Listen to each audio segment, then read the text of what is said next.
Легендарный колосс Родосский. Как бы он мог выглядеть в наши дни? Колосс Родосский – одно из прекраснейших 7 чудес света.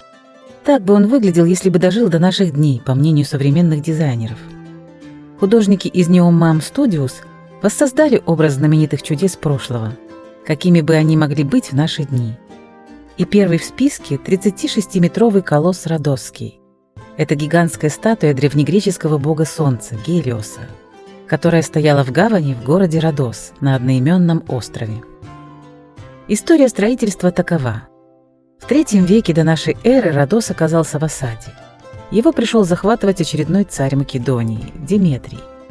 Не давала им покоя слава знаменитого Александра Македонского. Только вот повторить ее не могли. Родос выстоял, а македонян отогнали. Забрали их осадные орудия, продали и остались в плюсе. Лишние деньги решили потратить на сооружение мощного монумента в память о славной победе. Потратили 13 тонн бронзы и около 8 тонн железа. По меркам того времени гигантские ресурсы. 12 лет скульптор Харрис создавал свое детище. И, наконец, новое чудо света было готово.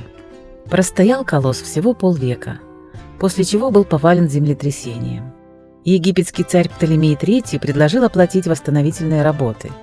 Но жители Родоса были категорически против. Они узрели в этом гнев Гелиоса, которому подарок пришелся не по вкусу. И так колосс и оставался в лежачем положении в течение 800 лет.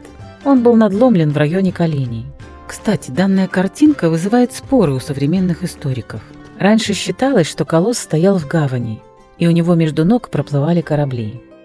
Сейчас же историки все чаще склоняются к тому, что статуя стояла на берегу. Слишком сложно было бы установить ее в море по технологиям того времени. В VII веке нашей эры Родос захватили арабы. Халиф Муавия I расплавил статую для перепродажи.